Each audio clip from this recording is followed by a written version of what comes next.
आइए हम लोग शुरू करते हैं और प्रार्थना में जाएंगे और उसके बाद हम लोग आराधना में जाएंगे। आइए हम प्रार्थना करते हैं। शुरुआत के लिए प्रार्थना करते हैं। हमारे जीवित और महान और अनुग्रहकारी परमेश्वर, हम आपके दया के सिंहासन के पास आते परमेश्वर। प्रभु यीशु, आपने हमें बचाया है प्रभु, और आपने हमें बनाया है परमेश्वर। प्रभु, आपने हमें अपनी देह में लगाया है। धन्यवाद देते परमेश्वर। प्रभु, आपकी उपस्थिति मांगते हैं। धन्यवाद देते प्रभु आपके देह के लिए परमेश्वर। प्रभु, आप अपने कलीसिया की अगुवाई करते हो, आप अपने लोगों को संभालते हो और उन्हें सिखाते हो, उनके जीवन की रक्षा करते हो परमेश्वर। धन्यवाद देते हैं पिता। प्रभु यीशु, आपके अद्भुत काम होते हैं आपके देह में परमेश्वर, और वो आपके कार्य हैं पिता, और वो जिन्हें हम देखते हैं परमेश्वर। आपके पवित्र शास्त्र में भी हमने आपके अद्भुत कामों को देखा है जो आपने किया है, और तब से आज तक करते आए हो परमेश्वर पिता, हर एक के जीवन में प्रभु। और सबसे बड़ा अद्भुत कार्य ये है प्रभु कि जब हम मृत्यु की ओर थे परमेश्वर, हम मृत्यु में थे और आपने हमें वहाँ से बचा लिया। धन्यवाद। आज हम बचाए हुए लोग हैं प्रभु, आज हम बुलाए हुए लोग हैं परमेश्वर, और प्रभु आपने हमें अपने राज्य के लिए बुलाया है। धन्यवाद देते हैं पिता। प्रभु, आपकी अगुवाई मांगते हैं परमेश्वर। हम दिल से आपकी आराधना करें प्रभु, और जो आपको भाए परमेश्वर। धन्यवाद देते हैं पिता, धन्यवाद देते हैं प्रभु। हम विश्वास करते हैं कि आपकी प्रेजेंस है, आपकी उपस्थिति है, और हम आपकी उपस्थिति में आपकी अगुवाई प्राप्त करें, आपसे सुने प्रभु, और आपके वचनों से प्रभु हम आनंदित हों परमेश्वर। आपके प्रेम को प्राप्त करें परमेश्वर, रिसीव करें, और जिससे हम और हमारा जीवन परमेश्वर प्रभु आपके साथ आपकी संगति में और बढ़ता जाए। धन्यवाद देते हैं प्रभु यीशु, धन्यवाद देते हैं, आपकी महिमा करते हैं प्रभु यीशु के नाम से मांगते हैं, आमीन।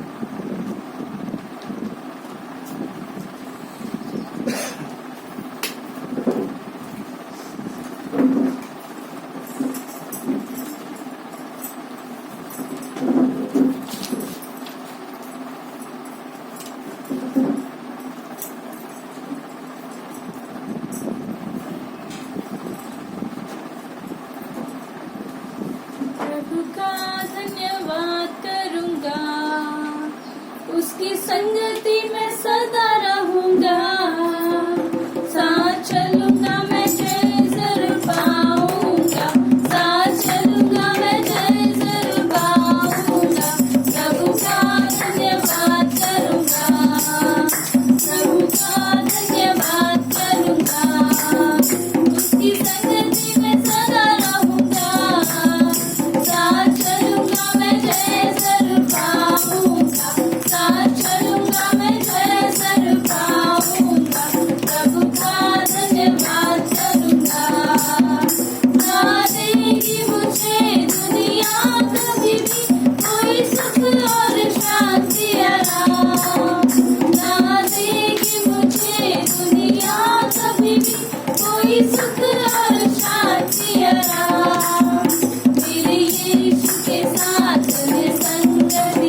पार करूंगा, उसकी संगति में सदा रहूंगा, साथ चलूंगा मैं जय जरूर पाऊंगा, साथ चलूंगा मैं जय जरूर पाऊंगा, प्रभु का धन्यवाद करूंगा।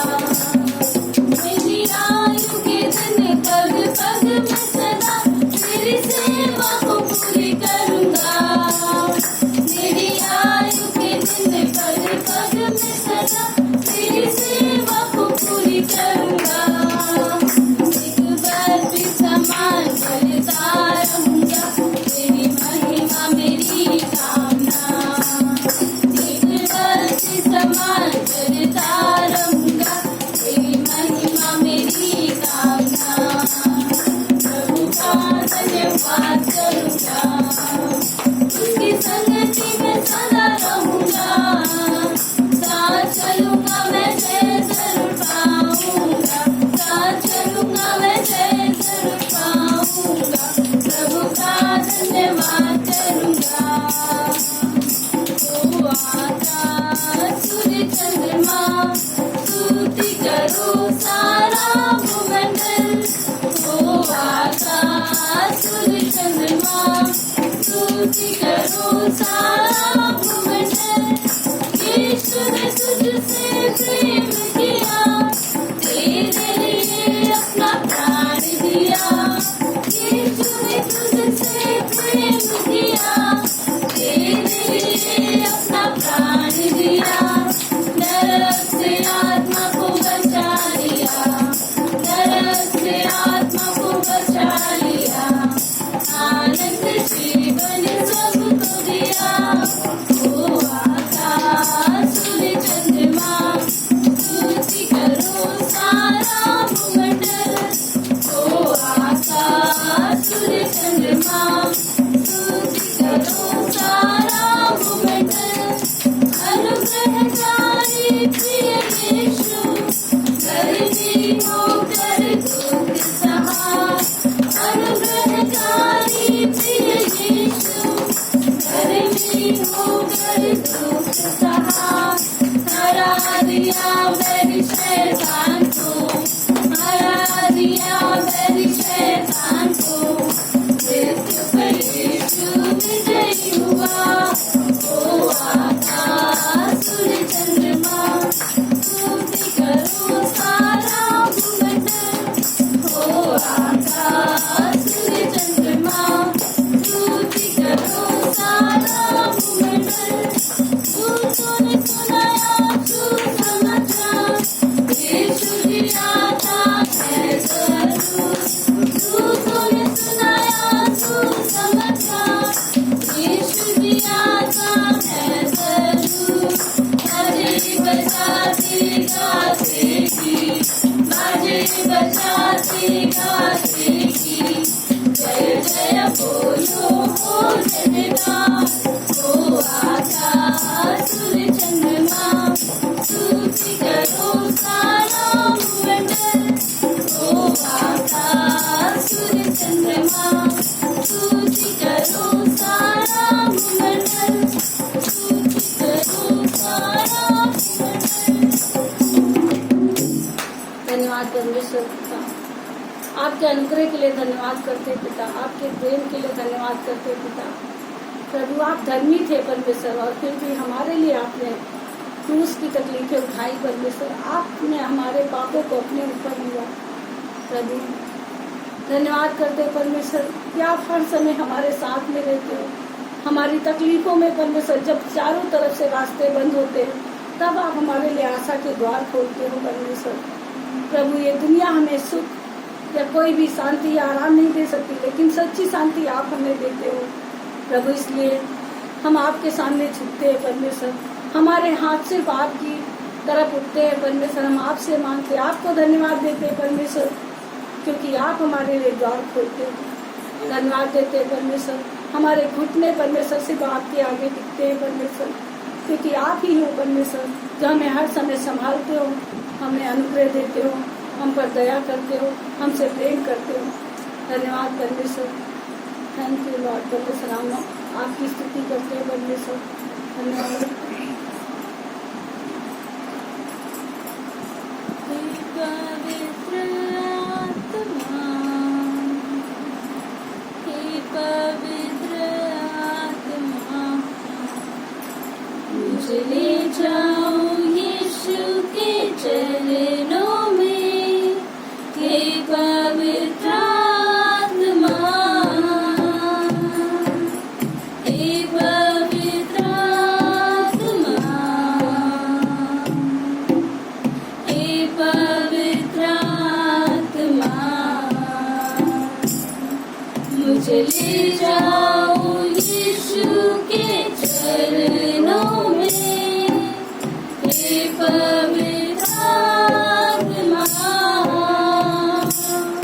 सिर्फ तेरे लिए, यीशु तेरे लिए, सिर्फ तेरे लिए, यीशु तेरे लिए, सिर्फ तेरे लिए, यीशु तेरे लिए, मैं हाथ उठाता हूँ,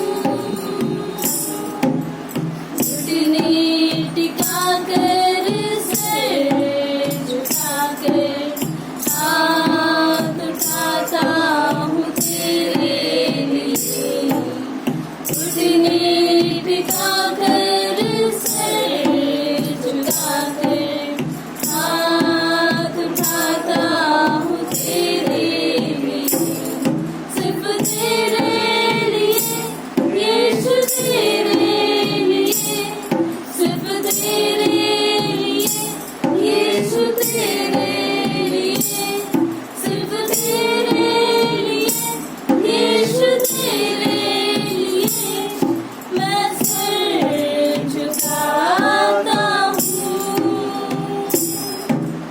यीशु ही मार्ग है,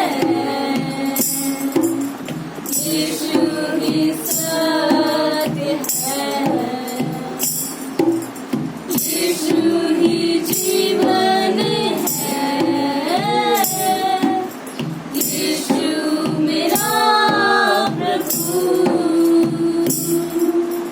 यीशु ही मार्ग है, यीशु ही सत्य है, यीशु ही जीवन है, यीशु मेरा प्रभु, सिर्फ तेरे लिए, यीशु तेरे लिए, सिर्फ तेरे लिए, यीशु तेरे लिए, सिर्फ तेरे लिए, यीशु तेरे लिए, मैं हाथ उठाता हूँ। धन्यवाद परमेश्वर।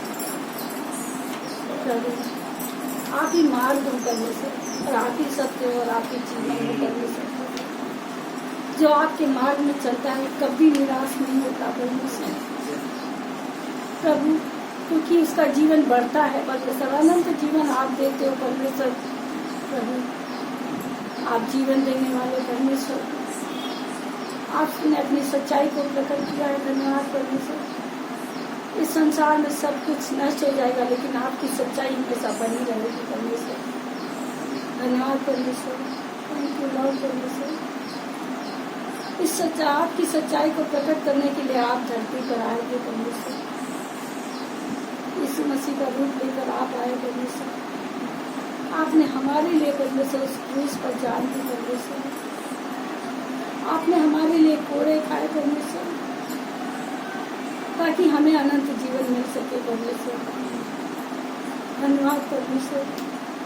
धन्यवाद करते हैं आपकी चंगाई के लिए परमेश्वर, कि आप हमें चंगाई देते हो, शरीर की चंगाई देते हो, आत्मा की चंगाई देते हो।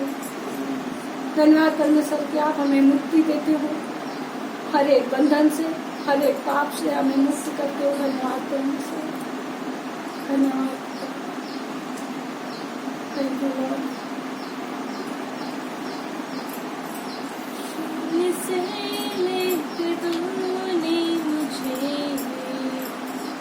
रच लिया अपने ही रूप में,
मुझे कद्रों और सब मुसीबतों में आपकी पुतली जैसे संभाला मुझे अनोखा प्यार है तेरा करूँगा स्तुति तेरी मैं सर्वदा अनोखा प्यार है तेरा करूँगा स्तुति तेरी मैं सर्वदा करूँगा स्तुति तेरी मैं सर्वदा करूँगा स्तुति तेरी मैं सर्वदा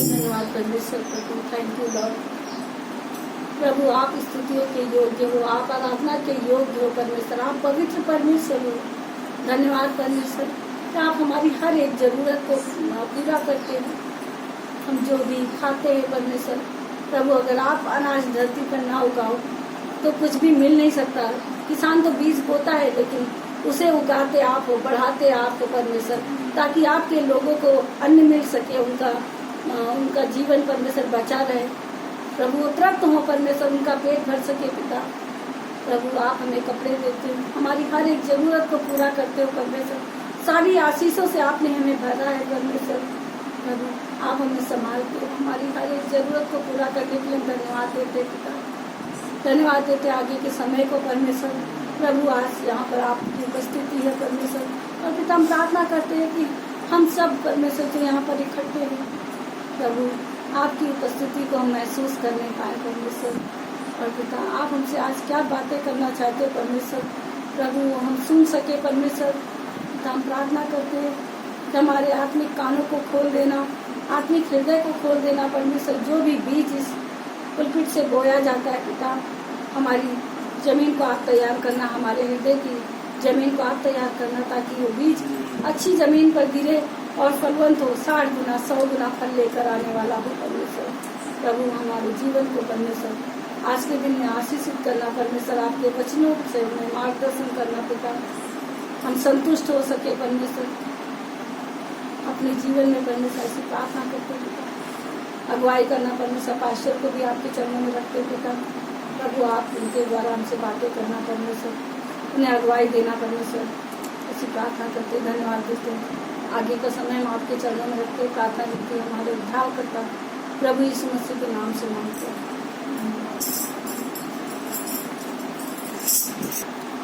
तो हमारा वीकली शेड्यूल यही था और बाइबल स्कूल है आप लोग ना बहुत अच्छा है आप बहुत अच्छे से कर रहे हैं बढ़िया क्लासेस जा रही हैं बहुत अच्छी बात और अभी हम लोग ग्रुप सॉन्ग में जाएंगे ना अभी ग्रुप सॉन्ग है इसके बाद हम लोग मेन मैसेज में जाएंगे तो ग्रुप सॉन्ग के लिए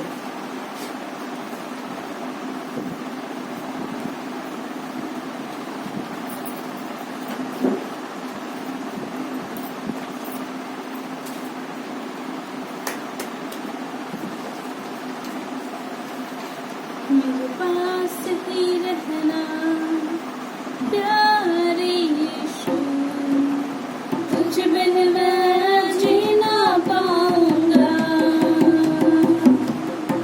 मेरे पास ही रहना प्यारे यीशु तुझ बिन मैं जी ना पाऊंगा दुखों में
हम लोग संदेश में चलते हैं और 2 जगह से पढ़ेंगे। इब्रानियों का 11 अध्याय 7 से 12 और यूहन्ना का अध्याय 10 वचन 4। इब्रानियों का 11 पढ़ते हैं। इब्रानियों का 11:7 में इस प्रकार से लिखा है, विश्वास ही से नूह ने उन बातों के विषय में जो उस समय दिखाई न पड़ती थी चेतावनी पाकर भक्ति के साथ अपने घराने के बचाव के लिए जहाज बनाया और उसके द्वारा उसने संसार को दोषी ठहराया और उस धर्म का वारिस हुआ जो विश्वास से होता है। विश्वास ही से अब्राहम जब बुलाया गया तो आज्ञा मानकर ऐसी जगह निकल गया जिसमें मिराज में लेने वाला था और यह न जानता था कि मैं किधर जाता हूँ, तो अभी निकल गया। विश्वास ही से उसने प्रतिज्ञा किए हुए देश में पराये देश में परदेशी के समान रहकर इसहाक और याकूब समेत जो उसके साथ उसी प्रतिज्ञा के वारिस थे तंबू में वास किया, क्योंकि वह उस स्थिर नींव वाले नगर की बात होता था जिसका रचने वाला और बनाने वाला परमेश्वर है। और 11 विश्वास से सारा ने आप बूढ़ी होने पर भी गर्भ धारण करने की सामर्थ पाई, क्योंकि उसने प्रतिज्ञा करने वाले को सच्चा जाना था। 12 भी पढ़ेंगे। इस कारण एक ही जन से जो मरा हुआ सा था आकाश के तारों और समुद्र के तीर के बालू के समान अनगिनत वंश उत्पन्न हुए। यूहन्ना 10:4 इस प्रकार से लिखा है यहाँ पर, जब वह अपनी सब भेड़ों को बाहर निकाल चुकता है तो उनके आगे आगे चलता है और भेड़ें उसके पीछे पीछे हो लेती हैं, क्योंकि वे उसका शब्द पहचानती हैं। धन्यवाद। आइए प्रार्थना करते हैं। परमेश्वर धन्यवाद देते हैं प्रभु आज के इन वचनों के लिए पिता और आज के संदेश के लिए। प्रभु आपकी अगुवाई मांगते हैं परमेश्वर। संदेश आपका है प्रभु, आपके लोगों के लिए पिता, हम सबके लिए परमेश्वर। और प्रभु इस संदेश से हमसे बातें करना, हमें सिखाना प्रभु, और आपके इच्छा को हम जानने पाएँ और उस पर चलने पाएँ पिता। प्रभु यीशु हम अपने कानों को तैयार करते हैं, अपने हृदय को आपकी ओर लगाते हैं परमेश्वर। सारी चिंताओं को प्रभु आप पर सौंपते हुए प्रभु हम पूरे मन से आपके पास आते हैं पिता। धन्यवाद देते हैं प्रभु, आपकी महिमा हो प्रभु यीशु के नाम से मांगते हैं, आमीन आमीन। इब्रानियों का 11 अध्याय जैसा कि हम लोगों ने देखा, यहाँ पर बात करता है कि अब्राहम विश्वास से निकला। ठीक है, ओके। आगे बढ़ने से पहले हम लोग बात करते हैं कि अगर किसी को कहा जाए, मेरे ख्याल से किसी को क्या, किसी को भी अगर किसी को कहा जाए, कोई कहे कि आपको एक जगह जाना है, एक जगह जाना है, और ना तो उस जगह के विषय में बताया जाए और ना रास्ता बताया जाए। एक लंबी यात्रा पे जाना है, परंतु उस यात्रा में ना जगह का पता है और ना ही रास्ते का पता है। तो कौन ऐसी यात्रा पर जाना पसंद करेगा? कौन ऐसी जगह जाना पसंद करेगा? कौन तैयार होगा? जगह भी नहीं मालूम कहाँ जाना है, रास्ता भी नहीं पता कहाँ जाना है, कोई नहीं जाना चाहेगा। मेरे ख्याल से सब लोग ना ही कहेंगे, कोई हाँ नहीं कहेगा। मगर अद्भुत बात यह है पता कि ऐसी यात्रा, एक ऐसी यात्रा है जिस पर हजारों सैकड़ों लोग चल रहे हैं, उस यात्रा पे चल रहे हैं, और अनेकों लोग चल चुके हैं और अनेकों चल भी रहे हैं। उस यात्रा के विषय में, जिसके विषय में हम लोग बात कर रहे हैं, वो है विश्वास की यात्रा। विश्वास की यात्रा जिस पर सैकड़ों लोग चल रहे हैं, सैकड़ों के हजारों लाखों लोग आज चल रहे हैं, और हम और आप भी उसी में से हैं। हमें रास्ते का नहीं पता होता है, और हमारी मंजिल हम जानते हैं, हमारी मंजिल परमेश्वर है, परंतु वो हमें कहाँ लेके जा रहा है ये वो जानता है।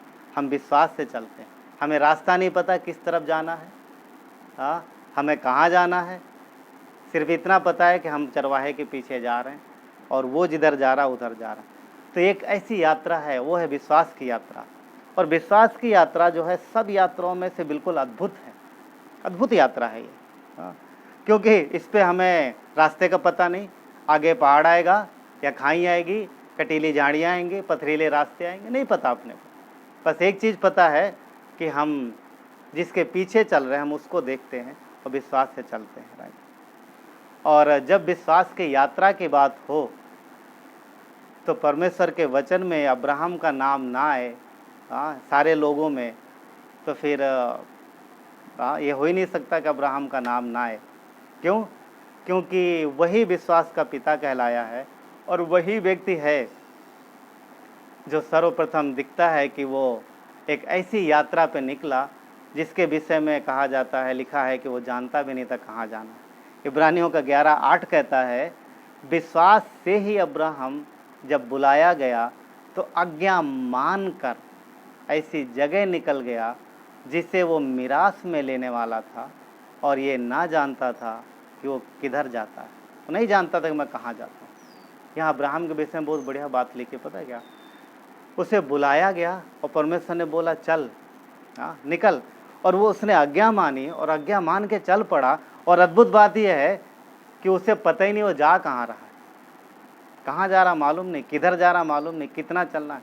हाँ, पर वो परमेश्वर की आवाज़ सुनता था, और जिधर परमेश्वर कहता था उधर जा रहा। तो भी वचन कहता, तो भी वो निकल गया। ये कैसी यात्रा है? ये विश्वास की यात्रा है। कौन जाना पसंद करेगा इस यात्रा पर? मैं भी दुनिया के लोग शायद नहीं, परंतु हाँ, हम उसी यात्रा पे चल रहे हैं। राइट, आगे देखते हैं। अब्राहम को परमेश्वर ने बुलाया और जाने को कहा और अब्राहम चल पड़ा। परमेश्वर ने अब्राहम को जब जाने को कहा, एक आज्ञा दी गई कि अब्राहम तुझे जाना है। मगर आप देखोगे तो उसने आज्ञा के साथ प्रतिज्ञा भी किया। प्रतिज्ञा मतलब वादा भी किया, क्योंकि जब परमेश्वर आज्ञा देता है तो साथ में प्रतिज्ञा भी करता है। किस चीज़ की? चलो देखते हैं। उत्पत्ति के 12 अध्याय में चलते हम लोग कुछ समय के लिए। देखते हैं कि अब्राहम को जब बुलाया गया था तो परमेश्वर ने क्या सिर्फ आज्ञा ही दी थी कि नहीं तो चल? क्या उससे कोई प्रतिज्ञा नहीं की? हम लोग देखते हैं, ठीक है? क्या लिखा है 12 अध्याय का वचन 1 क्या कहता है? यहोवा ने अब्राहम से कहा, क्या कहा? अपने देश, अपने कुटुंब और अपने पिता के घर को छोड़कर उस देश में चला जा जो मैं तुझे दिखाऊंगा। ये आज्ञा है, ये आज्ञा है, आदेश दिया जा रहा है कि अब्राहम तुझे ये करना है, तुझे वहाँ जाना है, तुझे अपने पिता का घर छोड़ना है, अपने सारे लोगों को छोड़ना है और तुझे जाना है। परमेश्वर भेज रहा, राइट? ये आज्ञा है। अगर अब्राहम ये करेगा, ठीक है? देखिए आगे, देखिए अब प्रतिज्ञा शुरू होती है यहाँ से, वचन 2 से। क्या है प्रतिज्ञा? क्या है? अगर अब्राहम तो जाएगा तो ऐसा करेगा, तो क्या कहता है? मैं तुझसे एक बड़ी जाति बनाऊंगा। नंबर 1, बड़ी जाति बनाऊंगा। आगे देखिए, तुझे आशीष दूंगा, तुझे आशीष दूंगा। दूसरी आज्ञा। तीसरा, तेरा नाम महान करूंगा। तीसरी, ये क्या प्रतिज्ञा है? आज्ञा नहीं है, प्रतिज्ञा है, वादा है परमेश्वर का। तेरा नाम महान करूंगा। चौथा, तू आशीष का मूल होगा, यानी तेरे द्वारा ही आशीष निकलेगा। मूल पता है किसको बोलते हैं? जड़। पेड़ में जो जड़ होती है, जड़ से पोषक तत्व जाता है और पूरे पेड़ में फैल जाता है। तो तेरे द्वारा पूरे धरती पर आशीष होगा, तू आशीष का मूल होगा। ये चौथी आज्ञा। आगे देखिए 5वीं, जो तुझे आशीर्वाद दे मैं उन्हें आशीष दूंगा, और जो तुझे कोसे मैं उन्हें श्राप दूंगा। ठीक है? जो तुझे आशीर्वाद देंगे मैं उन्हें आशीर्वाद दूंगा। 5वीं। और 6वीं क्या है? जो तुझे कोसेंगे या तुझसे झगड़ा करेंगे या तेरा बुरा चाहेंगे, मैं उन्हें श्राप दूंगा, यानी दंड दूंगा एक्चुअली। और 7वीं पता क्या है? भूमंडल के सारे कुल तेरे द्वारा आशीष पाएंगे। कितने? एक कुल, एक गोत्र नहीं, सारे भूमंडल के सारे कुल तेरे द्वारा आशीष पाएंगे। आज्ञा कितनी थी? 1। और वादे कितने हैं? 7। एक आज्ञा, अब्राहम मैं जहाँ दिखा रहा हूँ तो वहाँ जा। परमेश्वर ने बोला अब्राहम तुझे वहाँ जाना है, जो जगह मैं तुझे बताऊँगा, तो चल मेरे पीछे कहे अनुसार। अगर तू जाएगा तो तेरे जीवन में ये चीज़ें होंगी।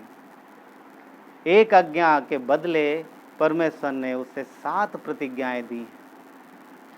एक आज्ञा पालन अगर अब्राहम तू करेगा तो तेरे जीवन में ये आशीषें, ये चीज़ें मैं करूँगा। और हम देखते हैं कि अब्राहम क्या कहता, वचन क्या कहता? इसके बाद अब्राहम चल पड़ा। देखो वचन आगे क्या कहता है। 4, इस वचन यहोवा के इस वचन के अनुसार अब्राहम चला। अब्राहम निकल पड़ा। क्या आसान था अपना घर छोड़ना, क्या आसान था सब कुछ छोड़ना। यहाँ तो लोग कुछ भी नहीं छोड़ पाते। हाँ, मतलब कि अगर कोई किसी को बोले तुम अपना देश छोड़ दो, अपना घर छोड़ दो, कोई जाएगा? हाँ, जाएंगे। बहुत लोग जाते हैं ना, जाते हैं। अगर परमेश्वर जिसके विषय में बात कर रहा है, हाँ, अब्राहम के विषय में वो गया, तो वो हृदय, अगर हम परमेश्वर के पीछे चल रहे हैं तो हम परमेश्वर के पीछे त्याग करना भी सीखते हैं, और परमेश्वर के लिए हमें त्याग करना भी जरूरी है। अब्राहम गया और हमें भी जाना चाहिए भाई। और क्या ये वादे उसके जीवन में पूरे नहीं हुए? ऑफकोर्स पूरे हुए, परंतु ये विश्वास की यात्रा थी, क्योंकि अब्राहम को पता नहीं था कहाँ जाना है, कितना दूर है, किधर है। परमेश्वर उसे बताता था और वो जा रहा था। आज के हिसाब से जो कि छानबीन करने के बाद जो पता चलता है, 2400 किलोमीटर की यात्रा थी जो अब्राहम ने की। 2400 किलोमीटर की यात्रा, 2400। हाँ, कितना दूर हो गया? बहुत दूर हो गया मेरे ख्याल से, राइट। इतनी यात्रा में ट्रेन में जाने में भी मेरे ख्याल से 24 घंटे से तो ज़्यादा ही लगेगा, क्योंकि ट्रेन भी 24 घंटे में 60 किलोमीटर की एवरेज, या फिर ऐसे इससे 2400 किलोमीटर ना, 24 घंटा बोलो, बहुत ज़्यादा लगेगा यार, और ज़्यादा लगेगा, राइट। 2-3 दिन लग सकते हैं। और अब्राहम अकेला नहीं था। अब देखोगे वहाँ पर जितना जो भी संपत्ति थी वो लेके निकला, गाय बैल भेड़ बकरी दास दासी और सब कुछ था उसके साथ, सब लेके निकला। यहाँ लोग अगर कहीं जाते हैं ना, कहीं रास्ते में कहीं अगर किसी शहर जाना है बच्चों के साथ, तो कितना अरेंजमेंट करते हैं। ट्रेन में जा रहे हैं तो भी अरेंजमेंट, ये रख लो, वो रख लो, वो रख लो, सब कुछ रख लो। ट्रेन में जा रहे हैं तब भी तकलीफ होती, तो क्या अब्राहम के लिए आसान होगा? कितने खतरे होंगे, डाकुओं का खतरा, पानी का पता नहीं कहाँ मिले, क्योंकि आजकल तो खैर साधन है, लोग भर के रख सकते। उस समय चमड़े की चीज़ चलती थी, चमड़े की थैली में पानी भरते थे, वो भी थोड़ा आता था। कहाँ पानी मिलेगा कहाँ नहीं मिलेगा पता नहीं, पर विश्वास की यात्रा। इसीलिए अब्राहम को विश्वास का पिता कहा जाता है। ये विश्वास की यात्रा थी, ठीक है। और अगर हम देखें उत्पत्ति के 6ठे अध्याय में एक व्यक्ति और मिलता है, इसी तरीके का एक व्यक्ति और है, वो नूह के विषय में बात होती है। उत्पत्ति के 6ठे अध्याय में अब्राहम से पहले था ये व्यक्ति, और 6ठे अध्याय में परमेश्वर का वचन कहता है कि परमेश्वर ने देखा कि पूरी धरती में मनुष्य जाति जो बिगड़ गई है, मनुष्यों के अंदर दुष्टता आ गई है, वो पाप में लिप्त हो गए हैं, और परमेश्वर उनको देख करके दुखी हो रहा, और उसने धरती पर देखा एक व्यक्ति उसे धर्मी मिला, एक व्यक्ति उसे धर्मी ढूंढा। जब उसने मिला, उसको मिला, और वो व्यक्ति था नूह। नूह वो व्यक्ति था जिसको परमेश्वर ने देखा कि धर्मी है, और परमेश्वर ने नूह से बातें की, नूह से बातें की। और वहाँ पे क्या कहता है, 6ठे अध्याय में थोड़ी देर ले चलते हैं 5 मिनट के लिए, फिर उसके बाद हम लोग आगे बढ़ेंगे, ठीक है। 6ठे अध्याय में हम लोग 12 से देखते हैं। 12 में कहता है, परमेश्वर ने पृथ्वी पर जो दृष्टि की तो क्या देखा कि वो बिगड़ी हुई है, क्योंकि सब प्राणियों ने पृथ्वी पर अपना चाल चलन बिगाड़ लिया है।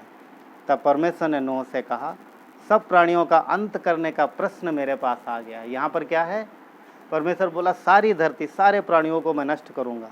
क्यों? क्योंकि बिगड़ गई है। क्या लिखा? क्योंकि उनके कारण पृथ्वी उपद्रव से भर गई है, इसलिए मैं उनको पृथ्वी समेत नष्ट करूँगा, पृथ्वी समेत नष्ट करूँगा। यहाँ पर परमेश्वर वादा कर रहा है। अब देखिए अब्राहम को क्या, उसको नूह को क्या बोलता है, इसलिए तू गोपेर वृक्ष की लकड़ी का एक जहाज बना ले, उसमें कोठरियाँ बनाना और उसके भीतर बाहर राल लगाना। इस ढंग से तो उसको बनाना कि जहाज की लंबाई 300 हाथ, चौड़ाई 50 हाथ, ऊंचाई 30 हाथ, जहाज में खिड़की, मतलब सब कुछ परमेश्वर ने बोला इस तरीके से बनाना, सारा ड्राइंग दे दिया, ठीक है। और आगे हम पढ़ेंगे तो नूह ने वो काम किया, ठीक है। यहाँ पर इस प्रकार से है कि परमेश्वर ने देखा कि धरती बिगड़ गई है, परंतु एक व्यक्ति मिला, उसे एक परिवार मिला नूह का, वो धर्मी था, वो परमेश्वर का भय मानते थे, वो लोग परमेश्वर के पीछे चलते थे। और परमेश्वर ने उन्हें वादा दिया कि नूह मैं सबको नष्ट करने वाला हूँ, परंतु मैं तुझे बचा लूँगा।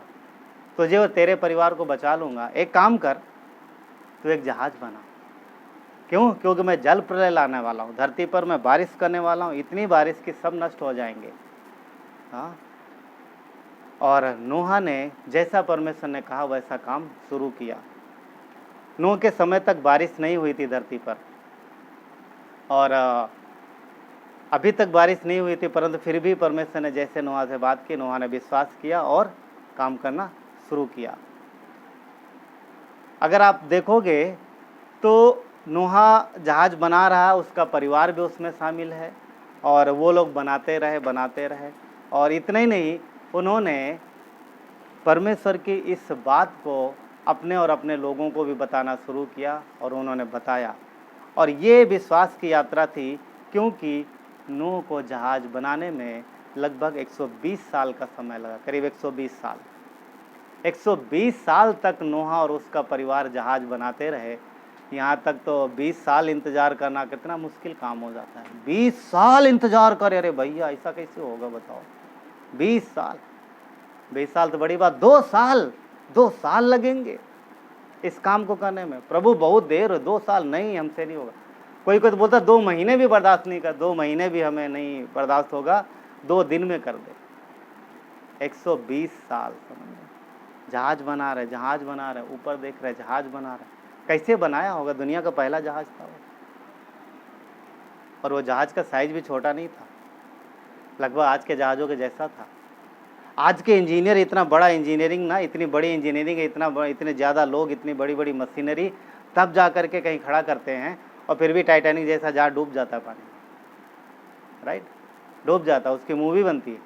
नोआ के जहाज की हज़ारों मूवी बन चुकी हैं। क्यों? वो डूबा नहीं। कितने सारे ना जानवरों को लेके गया।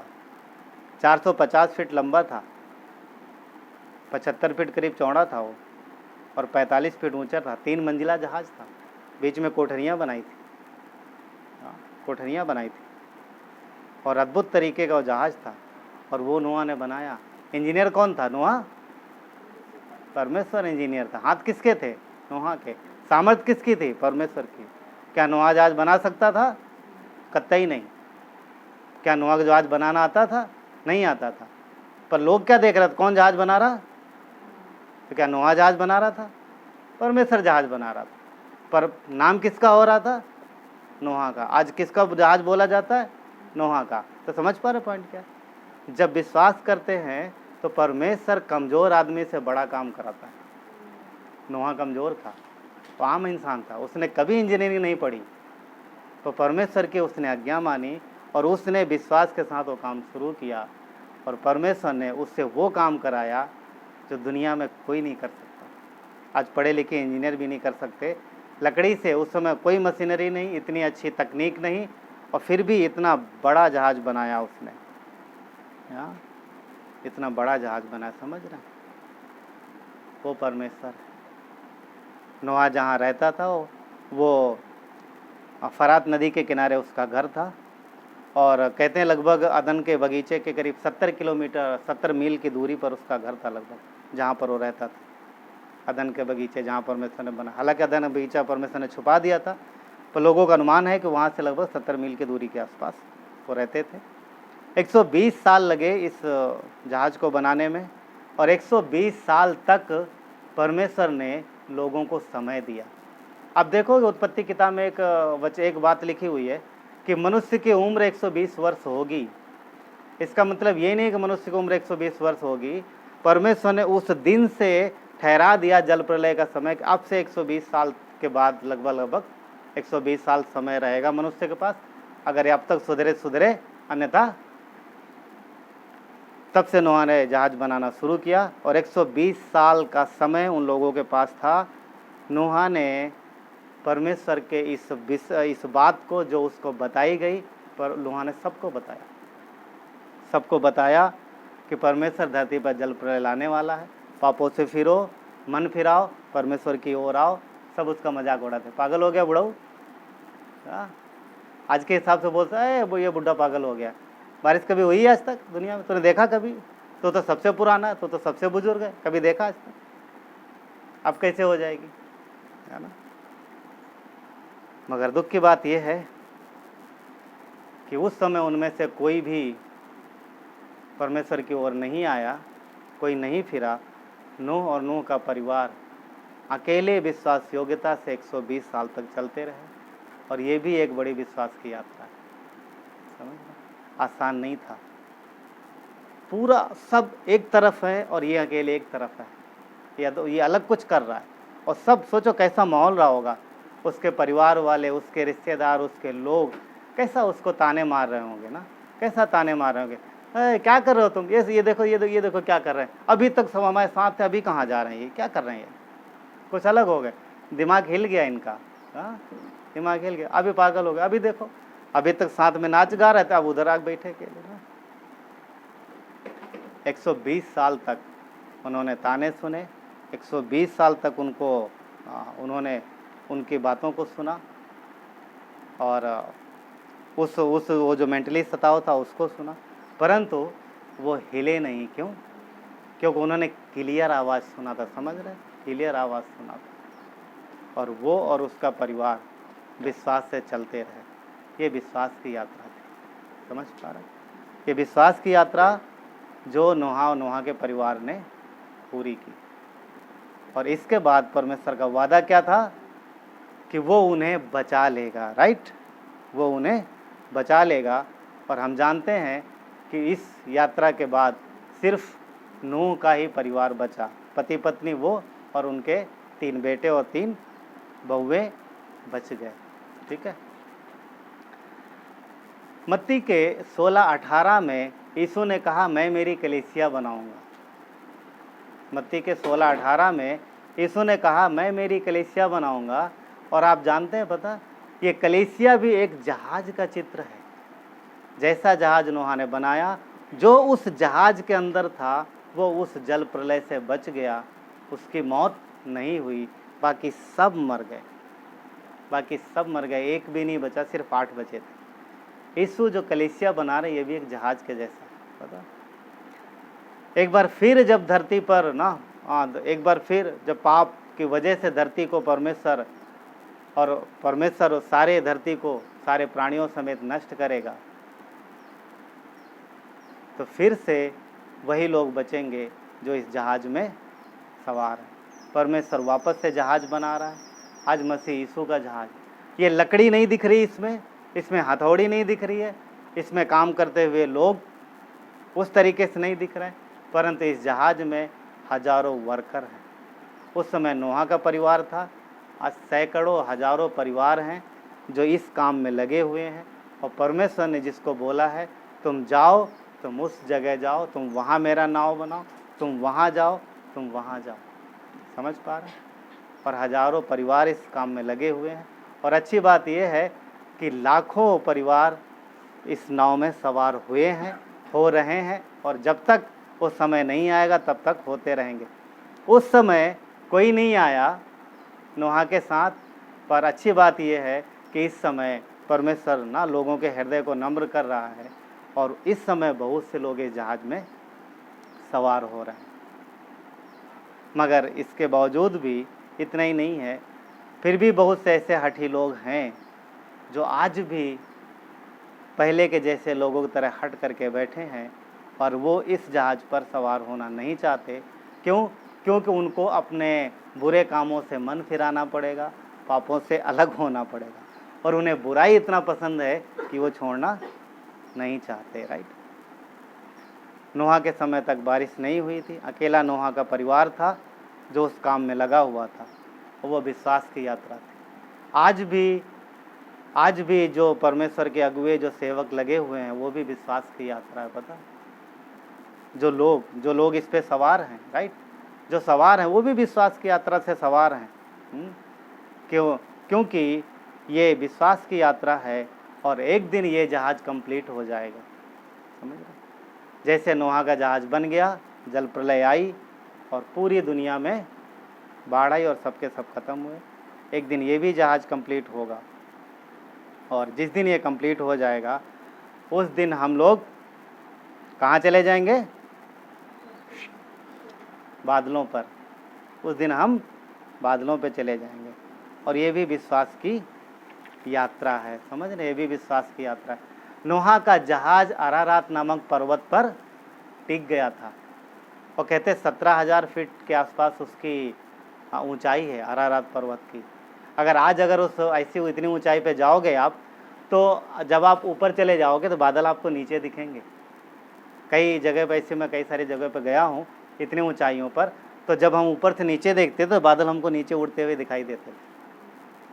तो कहने का मतलब ये है कि वो जहाज भी बादलों के ऊपर ही था, उस समय के हिसाब से नहीं। हाँ, मैं भी शायद बारिश बंद होगी तब टिका था, पर ऊंचाई से देखा जाए तो वो बादल के ऊपर ही हो सकता है एक तरीके से, आज के हिसाब से देखेंगे अगर तो ऊंचाई के लेवल में। पर खैर वो अलग मैटर है। परंतु हम बादलों के ऊपर जाने वाले हैं, हम बादलों के ऊपर जाने वाले हैं। और ये कैसे होगा? ये विश्वास की यात्रा है, ये विश्वास की यात्रा है। यूहन्ना 10:6 में यीशु क्या कहते हैं कि जब यूहन्ना 10:6 में लिखा है कि जब अपनी भेड़ों को वापस निकाल चुकता है तो उनके आगे आगे चलता है और भेड़ें उनके पीछे हो लेती हैं, क्योंकि वे उसका शब्द सुनती हैं। समझ रहे? यीशु अपने भेड़ों को आवाज़ देते हैं, उनकी भेड़ें उनके पीछे हो लेती हैं, और जिधर चरवाहा जाता है भेड़ें उधर जाती हैं। जो यीशु के पीछे आता है उसकी आवाज़ सुनकर वो यीशु का जन कहलाता है, और वो परमेश्वर, वो यीशु के पीछे चलता है, वो परमेश्वर की संतान कहलाता है। ये विश्वास की यात्रा है। हम किसके पीछे जा रहे हैं? हमें रास्ता नहीं मालूम, परंतु हम किसके पीछे जा रहे हैं? हम अपने चरवाहे के पीछे जा रहे हैं। ये विश्वास की यात्रा है, राइट? विश्वास से चल रहे हैं। हर वो व्यक्ति जो यीशु की आवाज़ सुनकर उसके पीछे आता, वो उस आत्मिक जहाज में सवार है जो प्रभु यीशु इस समय बना रहे हैं। ठीक है, दूसरा तिमुथियुस 2:4 कहता है, 2:4 में परमेश्वर चाहते हैं कि सब मनुष्यों का उद्धार हो और वो सत्य को भली भांति पहचान ले। ये परमेश्वर की इच्छा है कि सब उस जहाज में सवार हों। पता, नोहा के समय में भी आपको लगेगा कि परमेश्वर क्या नहीं चाहता था कि बाकी लोग आए? 120 साल का समय दिया था, चाहते तो सब आ जाते, पर कोई आया नहीं।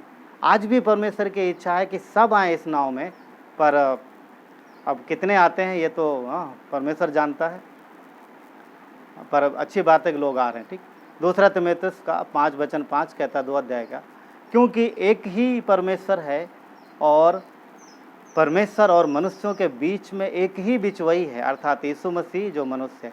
यानी परमेश्वर और मनुष्य के बीच में एक जो बिचौलिया है दोनों को मिलाने के लिए, वो मसीह है और कोई नहीं है। और वचन 6 कहता है कि जिसने अपने आप को सबके छुटकारे के दाम के लिए दे दिया कि उसकी गवाही ठीक समय पर दी जाए। देखिए, परमेश्वर ने ना पहले भेदभाव किया ना आज भेदभाव करता है, वो कभी भेदभाव नहीं करता। परमेश्वर ने कोई भेदभाव नहीं किया। उसने पूरी मानव जाति के लिए, पूरी मानव जाति को मौका दिया है कि वो इस जहाज में सवारी करें, इस जहाज में आए और विश्वास की यात्रा में सफ़र करें। सबको मौका दिया है, और आज कलीसिया सब जगह पर है और सबके पास ये मौका है। परंतु जो अपना मन फिराएगा, जो हृदय अपना तैयार करेगा, वही इस जहाज में आ पाएगा, और जो नहीं आएगा, और हम जानते हैं कि अंत के समय में उसका न्याय किया जाएगा। राइट, न्याय सबको ना, सब पर न्याय आएगा। मत्ती का 28:19 में यीशु ने कहा है कि जाओ जाओ, सारे जगत में जाओ, सबके पास जाओ। राइट, उसने नहीं बोला कि नहीं थोड़े लोगों के पास जाओ, नहीं, सबको बोला उसने, सबके पास जाने के लिए बोला। और इतने ही नहीं, मत्ती 22:9 में बोलता है चौराहों में जाओ। लूका के 14:21 से 23 में परमेश्वर कहता है नगरों में जाओ, गलियों में जाओ, बाजारों में जाओ, सड़कों में जाओ, घर घर जाओ, सबको लेकर आओ, कोई नहीं बचना चाहिए। सब इस नाव में सवार हो, क्योंकि ये नाव है जो कहाँ जा रहा है? परमेश्वर के पास। कहाँ जा रहा है? हमारे पिता ना, हमारे परमेश्वर के पास, जो हम सबका परमेश्वर है। और इसमें सवार हो, ये विश्वास की यात्रा है। और परमेश्वर ने कोई पक्षपात नहीं किया। वो कहता है कंगालों को लाओ, टुंडों को लाओ, लंगड़ों को लाओ, अंधों को लाओ, अच्छे भले जितने सबको लाओ, हर जाति के, हर भाषा बोलने वाले जो भी है। ये परमेश्वर की इच्छा है, उसने कोई भेदभाव नहीं किया। हम और आप जो उसके पीछे चल पड़े हैं, हम उस नाव में सवार हो चुके हैं, हम उस जहाज़ में सवार हो चुके हैं। और चिंता मत करो, इस जहाज़ में हम सवार हो चुके हैं और ये सही जगह पहुँचेगा। अद्भुत बात यह है कि नोहा के जहाज़ में इतने जानवर थे, हाँ जानवर बहुत थे, बहुत सारे प्राणी थे और 8 मनुष्य थे, पर कैप्टन नहीं था, जहाज़ को चलाने वाला नहीं था उसमें। अमेजिंग, अद्भुत बात है ना। इतना बड़ा जहाज़, कैप्टन नहीं है उसमें, तो कोई स्टीयरिंग थी नहीं जहाज़ में, सब कुछ था, स्टीयरिंग नहीं था। क्या बोलेंगे उसको ना, स्टीयरिंग नहीं बोलते, कुछ और ही बोलते हैं ना, पानी वाले जहाज़ को जो चलाते कुछ और बोलते, बट आप सब कुछ था, उसमें नहीं था। कौन चला रहा था? परमेश्वर चला रहा था। कलीसिया में भी स्टीयरिंग नहीं है, इसको मसीह यीशु चला रहा है। ये जहाज़ को ले जाने वाला भी परमेश्वर है, उसको भी चलाने वाला परमेश्वर था। वो भी मंजिल तक पहुंचा है, ये भी मंजिल तक पहुंचेगा। क्यों? क्योंकि कलीसिया मसीह यीशु पर निर्भर है। समझ? यूहन्ना 20:29 में कहा यीशु ने कि धन्य है वे जो बिना देखे विश्वास करते हैं। हमने नोहा को नहीं देखा, हमने अब्राहम को नहीं देखा, हमने इन आँखों से यीशु को भी नहीं देखा, परंतु हम किस पे विश्वास करते हैं? जो वचन में लिखा उस पर विश्वास करते हैं। इसीलिए यीशु ने क्या कहा चेलों को कि तुम देख के विश्वास करते हो, परंतु धन्य है वे जो बिना देखे विश्वास करते हैं। समझ रहे हैं? विश्वास की यात्रा की कुछ बातें हैं जिनको जानना जरूरी है और जिनका पालन करना जरूरी है, तब हम आसानी से इस यात्रा को समझ सकते हैं, इस यात्रा में आसानी से जा सकते हैं, चल सकते हैं। कई सारी बातें हैं, परंतु 3 बातों पे हम विशेष ध्यान देंगे। नंबर 1, विश्वास से चलना, अर्थात विश्वास में काम करना। पहला पॉइंट है विश्वास से चलना, अर्थात विश्वास के काम, विश्वास के काम। ठीक है? क्योंकि विश्वास और विश्वास के काम दोनों को अलग नहीं कर सकते हैं। अगर दोनों को अलग कर दिया तो विश्वास का कोई मतलब ही नहीं रह जाएगा। विश्वास की यात्रा में विश्वास में कर्म करना अति आवश्यक है। वो काम या वो आज्ञाएं जो परमेश्वर ने कही हैं उन्हें करना आवश्यक है। अगर हम वो नहीं करते हैं तो फिर विश्वास हमारा विश्वास नहीं रह जाएगा। याकूब का 2 अध्याय वचन 17 कहता है, यदि विश्वास यदि कर्म सहित ना हो तो अपने स्वभाव में मरा हुआ है। कहने का मतलब ये है कि यदि विश्वास जो हम करते हैं और परमेश्वर ने जो हमें कहा अगर वो हम ना करें तो फिर वो विश्वास नहीं रहा।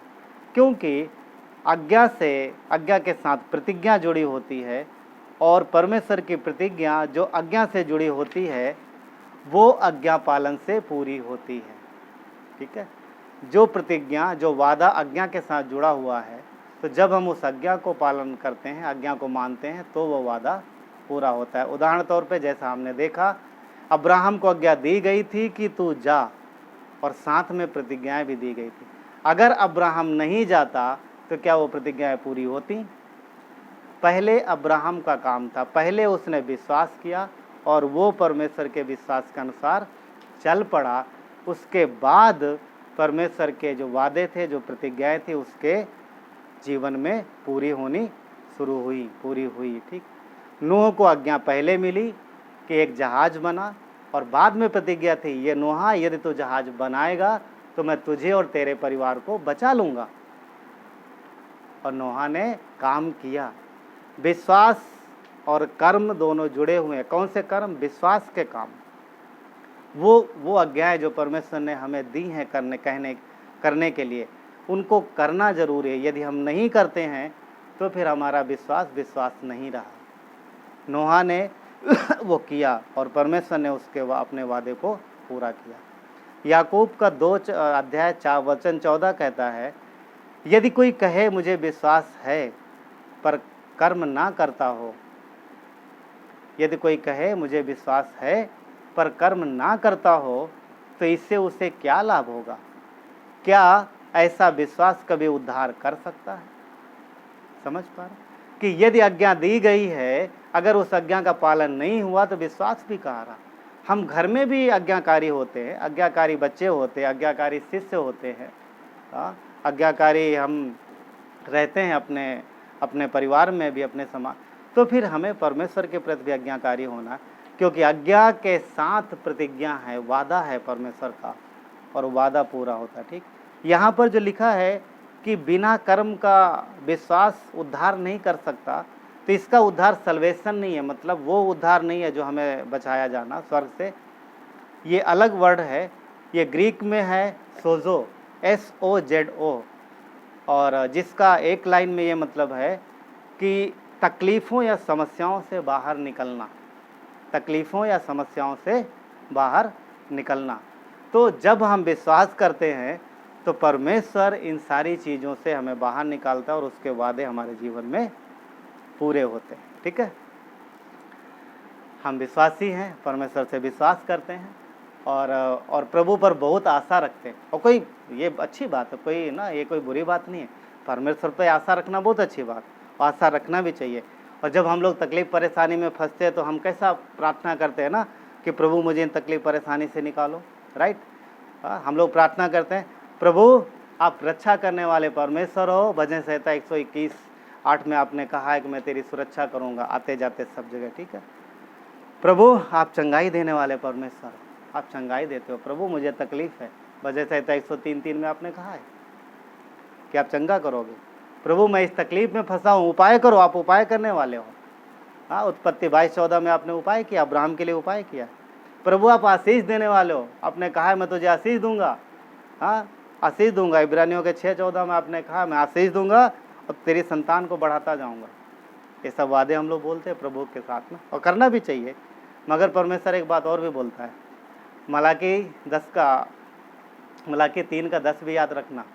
परमेश्वर क्या बोलता है, मैंने वहाँ भी तो बोला सारे दशमांश भंडार में ले आओ। हाँ नहीं प्रभु वो नहीं, आज्ञा नहीं, प्रतिज्ञा ठीक है, वादे कर, वादे पूरे कर, हमसे करने के लिए कुछ मत करना। कई बार हम लोग ऐसा सोचते हैं, परमेश्वर तो चंगाई देने वाला है, परमेश्वर तो उपाय देने वाला है, परमेश्वर तो आशीष देने वाला है। परमेश्वर बोलता है मैं दशमांश लेने वाला भी तो हूँ, क्या तुम वो पूरा नहीं करोगे? प्रतिज्ञा है, वादा है। ठीक है, वादा है, हम विश्वास से चलते, ये विश्वास की यात्रा है। नहीं जानते किधर जाना है, किस तरफ जाना है, परंतु हमें विश्वास करना है। और जब हम विश्वास से करते हैं तो परमेश्वर का प्रतिफल, परमेश्वर की आशीषें अपने जीवन में देख पाते हैं, राइट।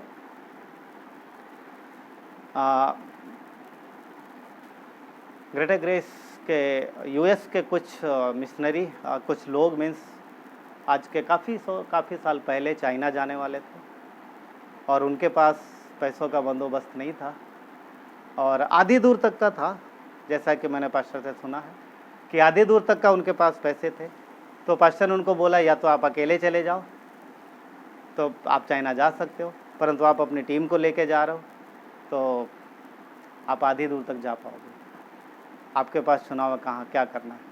तो उन्होंने डिसीजन लिया हम टीम के साथ जाएंगे पर आधी दूर तक जाएंगे और आगे के इंतज़ाम परमेश्वर करेगा। वो वहाँ से US से निकले, कहीं दूसरी जगह पहुँचे, कोई स्थान था मुझे इस समय याद नहीं आ रहा, पर वहाँ पर रुके, वहाँ पर 1-2 दिन रुके। वहाँ मुझे कलीसिया थी और उन्होंने फेलोशिप की और एक स्त्री थी, पास्टर को उन्होंने अपने घर पे इनवाइट किया। घर पे गए, डिनर पर उन्होंने खाना साथ में खाया उनके, और बाद में उसने उन्हें शेयर किया कि आज के लगभग 1 साल पहले परमेश्वर ने मुझे बोला कुछ पैसे इकट्ठा करो और मुझे पता नहीं था करना क्या है, परंतु मैं इकट्ठा कर रही हूँ। और आज मुझे उसने जब सभा में संदेश हो रहा था तब परमेश्वर ने आज मुझे बोला है कि ये पैसे आपको देने हैं। क्या है यहाँ पर? परमेश्वर का उपाय। विश्वास से चलते हैं तो हम आगे बढ़ पाते। क्यों? क्योंकि ये विश्वास की यात्रा है। पास्टर काल के विषय में हम देखते हैं ना, उनके हृदय में बोझ था अनाथ बच्चों के लिए, उनके हृदय में बोझ था कि उनके लिए अनाथ आश्रम हो और एक स्कूल हो। पैसे नहीं थे, परंतु क्या था? प्रार्थना। क्या था? विश्वास। और विश्वास के साथ आगे बढ़ना। जो भी आज्ञाएं थी, जो भी बातें थी, पास्टर हम देखते पास्टर काल वो सारी चीज़ें करते हुए आगे बढ़ रहे थे। और आज हम देख पाते हैं, पता आज नहीं, उनके रहते हुए बहुत सारी चीज़ें आज एक बड़ा स्कूल और अच्छा खासा अनाथ आश्रम और कितना सारा काम। क्या है? विश्वास की यात्रा, राइट। जब हम कहते हैं कि हम विश्वास करते हैं और परमेश्वर से प्रेम करते हैं, हाँ, प्रभु से प्रेम करते हैं और आज्ञाएं नहीं मानते, तो फिर वो प्रेम भी नहीं और विश्वास भी नहीं। क्योंकि परमेश्वर का वचन खुद कहता है, पहला यूहन्ना वचन 5 अध्याय 5 वचन 3 क्या कहता है? पहला यूहन्ना अध्याय 5 वचन 3 में, क्योंकि परमेश्वर से प्रेम रखना ये है कि हम उसकी आज्ञाओं को मानें, आज्ञाओं को मानें। अगर आज्ञाओं को मानेंगे तो परमेश्वर के जो वादे हैं, जो प्रतिज्ञाएं हैं, वो हमारे और आपके जीवन में पूरी होंगी। सोचो, कोई अगर सुनता ही नहीं है, परमेश्वर की बात नहीं मानता, तो कैसे उसके जीवन में ना वो चीज़ें पूरी हो पाएंगी, राइट। तो पहली बात क्या थी? विश्वास में काम करना, यानी विश्वास से चलना। पहला पॉइंट क्या था? विश्वास से चलना, विश्वास के कार्य करना। दूसरा, धीरज रखना। दूसरा है धीरज रखना, विश्वास की यात्रा में धीरज रखना। क्योंकि जल्दबाजी में फिर तकलीफ, परेशानी है, राइट। जल्दबाजी में परमेश्वर की इच्छा पूरी नहीं होगी। भजन संहिता 40:1 कहता है, मैं धीरज से उसकी बाट जोता रहा और उसने मेरी ओर झुक कर मेरी दुहाई सुन ली। परमेश्वर अपने बच्चों की प्रार्थनाएं सुनता है, उनकी ओर देखता रहता है और उन पर अपने नज़रें रखता है। हम देखते हैं कि अब्राहम को परमेश्वर ने वादा दिया था कि मैं तेरे वंश को बढ़ाऊंगा, ठीक है, पर अब्राहम ने जल्दबाजी करी, धीरज नहीं रखा। आप देखोगे उसकी जल्दबाजी की वजह से इस्माइल आया, इसहाक के पहले, वादे के संतान से पहले इस्माइल आया और वो अब्राहम की बाकी संतानों के लिए कांटा बन गया। वो जल्दबाजी में आया, अब्राहम की मर्जी से आया और वो कांटा बन गया और बना है। वो कांटा बन गया, आज तक कांटा बना हुआ है। परमेश्वर क्या कहता है? धीरज रखो। अगर हम धीरज रखते हैं, धीरज से परमेश्वर का इंतज़ार करते हैं, तो फिर परमेश्वर की मर्जी हमारे जीवन में पूरी होती है। जल्दबाजी करना वो अच्छी बात नहीं है ना। एक्चुअली पता क्या है, यहाँ जल्दबाजी किस विषय में बात हो रही है? जल्दबाजी मतलब परमेश्वर की इच्छा से बाहर कार्य करना। जल्दी काम करना अलग होता है, जल्दबाजी अलग होती है। लोग कहते हैं ना जल्दबाजी, जल्दी का काम शैतान का, ऐसा कुछ सुनने में आना। एक कहावत है मुहावरा। तो इसका मीनिंग पता है क्या? जल्दी मतलब आप तेजी से काम करते हो, फुर्ती से, वो अलग मैटर नहीं है, परंतु यह है कि समय से पहले। और वो ये जो कहावत है जो ना कि जल्दी का काम शैतान का, इसका मीनिंग पता है क्या? वो शैतान हमेशा उकसाएगा परमेश्वर के रास्ते से चलने के बजाय। वो बोलेगा तुम शॉर्टकट ले लो। कहाँ तुम इतनी लंबी यात्रा करोगे? तुम एक काम करो, वो छोड़ो, इधर से कट मारो, घूम के तो यहीं आना है। परमेश्वर इधर ले जाएगा घुमा के, फिर यहाँ लाएगा, तुम इधर आओ ना शायद डायरेक्ट। तो शैतान हमेशा शॉर्टकट दिखाता है, शॉर्टकट, और वो शॉर्टकट फिर तकलीफदायक हो जाता है। और अब्राहम ने वही शॉर्टकट अपनाया।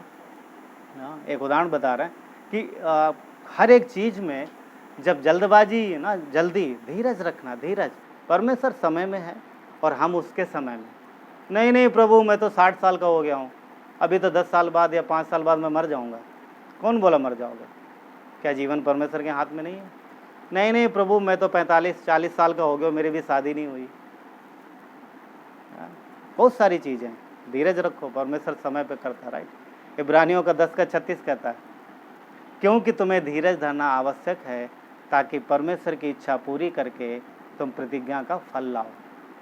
अगर हम धीरज नहीं रखते हैं और जल्दबाजी करते हैं, अपनी मर्जी के अनुसार जाते हैं, शॉर्टकट लेते हैं, सही तरीके से नहीं जाते जिस तरीके से परमेश्वर चाहता है, तो कभी भी प्रतिज्ञा के फल नहीं आएंगे, अलग ही फल आएंगे। और वो फल कैसे होंगे? वो तकलीफदायक, वो कष्ट लेके आएंगे, राइट। इसलिए दूसरा बात क्या था? धीरज रखना, धीरज से परमेश्वर का इंतजार करना, भरोसा रखो परमेश्वर के साथ में। हम चल रहे हैं, हम उस नाव में सवार हैं जिसका उस जहाज में सवार है जिसको चलाने वाला परमेश्वर है। नहीं प्रभु, स्पीड बड़ी स्लो लग रही है हमको। हाँ, अरे इतना धीरे चलाओगे तो कब पहुँचेंगे हम? कई बार हम टैक्सी वालों को बोलते हैं, या कई बार अगर ऑटो में बैठे हैं या बस वालों को बोलते हैं, हमने बस पे बैठो सुनता, हाँ बस में सुना होगा, अरे ये इस तरीके से चला गया, कौन से खटारा में बैठ गया, कब पहुंचाएगा हमको। ट्रेन में कई बार होता है, हाँ, और ऐसा मन ऐसा आता है कि काश अगर हम होते तो हम भगा देते जाके। कई लोग तो ऐसा सोचते हैं कि अगर मुझे मौका मिले जाके ट्रेन में, और जो अगल बगल वाले होंगे शायद उतर के जाते हैं, अरे भाई थोड़ा तेज चला ना। जो ट्रेन के जो पीछे डब्बे में बैठा होगा, जहाँ रुकता होगा उधर बोलता होगा, अरे भाई थोड़ा तेज चला, पर पता है वो अपने तरीके से चलाते हैं, राइट। वो खैर वो ट्रेन है या बस है, यहाँ हम जिस जहाज में बैठे हैं उसका चलाने वाला परमेश्वर, उसको पता है कब स्पीड बढ़ाना और कब घटाना है। तो धीरज रखो, धीरज रखो।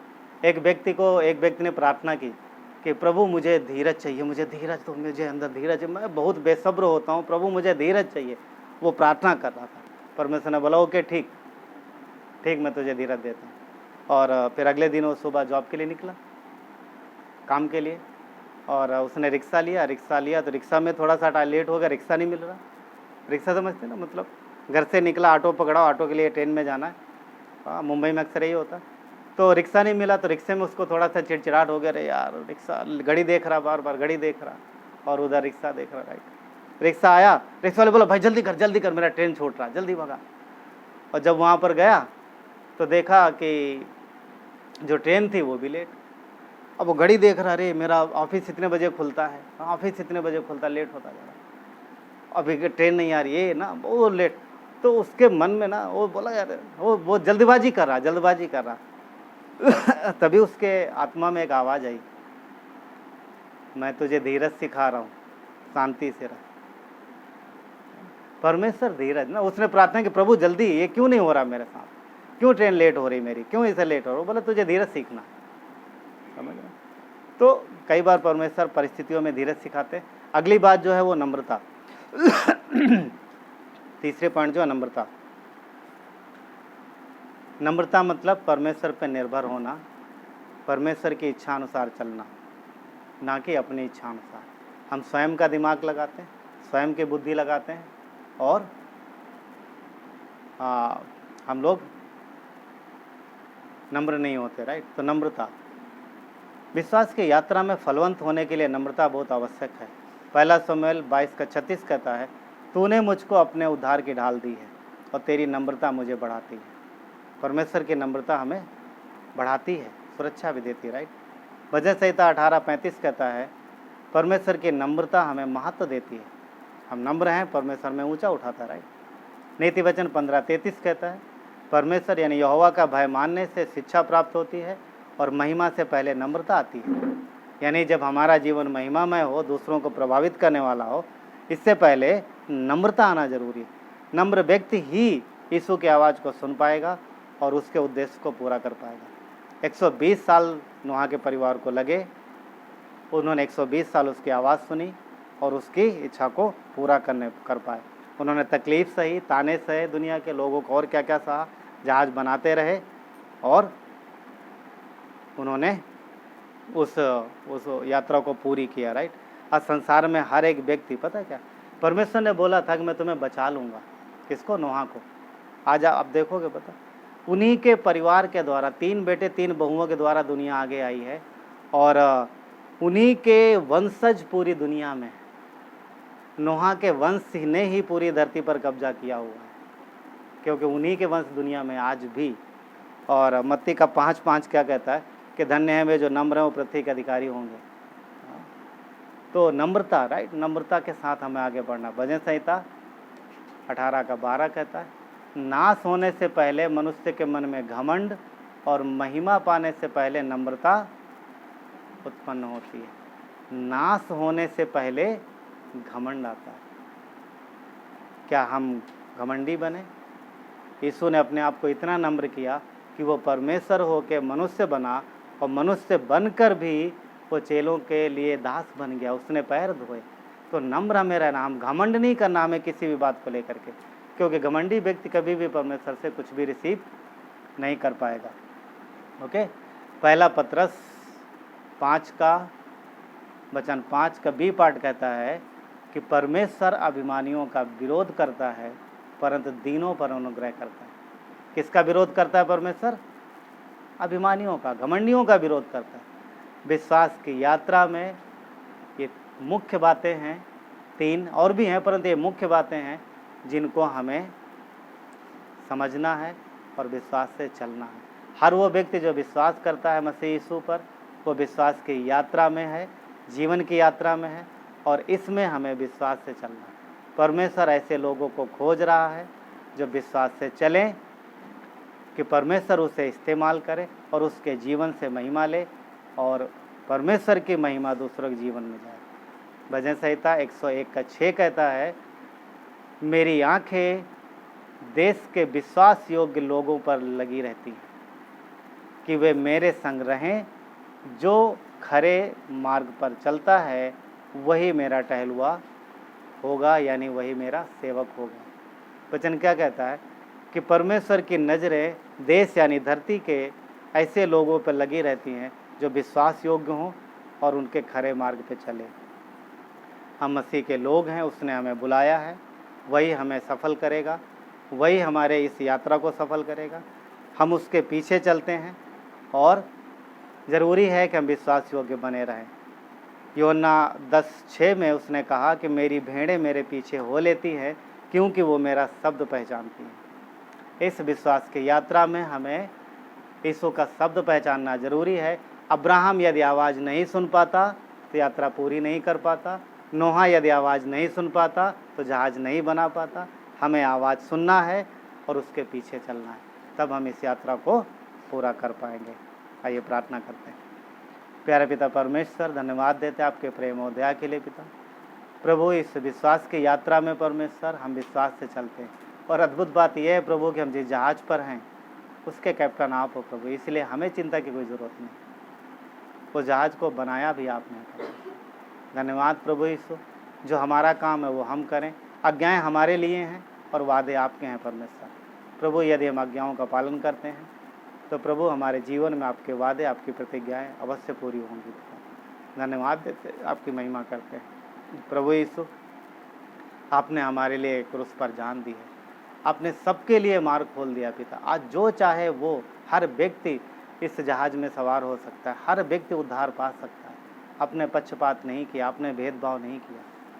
प्रभु, हम आपको धन्यवाद देते हैं, आपकी महिमा करते हैं। यदि आप पहली बार सुन रहे हैं तो आप मसीह को अपने जीवन में अपना उद्धारकर्ता स्वीकार करते हैं, कर सकते हैं, और आपको इस जीवन में उद्धार देगा, और वो आपको अपने साथ स्वर्ग में जब आप धरती छोड़ेंगे तो आप उसके पास रहेंगे। धन्यवाद देते हैं प्रभु यीशु के नाम से मांगते हैं, आमीन। अभी एक क्लोजिंग सॉन्ग होगा और उसके बाद हम लोग खत्म करेंगे।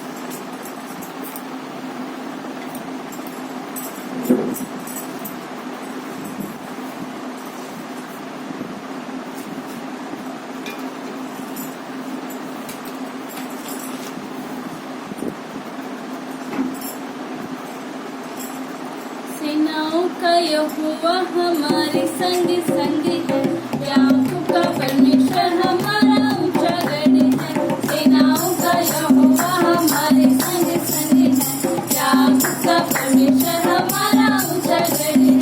जिसने आकाश बनाया, जिसने पृथ्वी बनाई, जिसने आकाश बनाया, जिसने पृथ्वी बनाई, तो सर्वशक्तिमान प्रभु है, वो यहोवा हमारे संग संग है। वो सर्वशक्तिमान प्रभु है, वो यहोवा हमारे संग संग है। सेनाओं का यहोवा हमारे संग संग है, याकूब का परमेश्वर हमारा ऊंचा गढ़ है। सेनाओं का यहोवा हमारे संग संग है, याकूब का परमेश्वर हमारा ऊंचा गढ़ है। समंदर को जिसने दो भागा, जगत में से मार को निकाला। समंदर को जिसने दो भागा, जगत में से मार को निकाला। जो वादे को करता है पूरा, वो यहोवा हमारे संग संग है। जो वादे को करता है पूरा,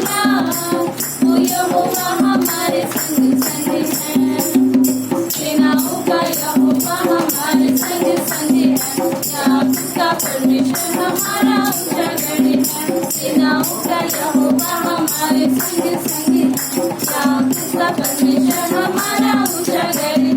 लाजर को जिसने जिलाया, जक्कई को जिसने बचाया, लाजर को जिसने जिलाया, जक्कई को जिसने बचाया, जिसके लिए सब कुछ संभव हो, वो यहोवा हमारे संग संग है। जिसके लिए सब कुछ संभव हो, वो यहोवा हमारे संग संग है। सेनाओं का यहोवा हमारे संग संग है। याकूब का परमेश्वर हमारा ऊंचा गढ़ है। सेनाओं का यहोवा हमारे संग संग है। याकूब का परमेश्वर हमारा ऊंचा गढ़ है। याकूब का परमेश्वर हमारा ऊंचा गढ़ है। याकूब का परमेश्वर हमारा ऊंचा गढ़ है।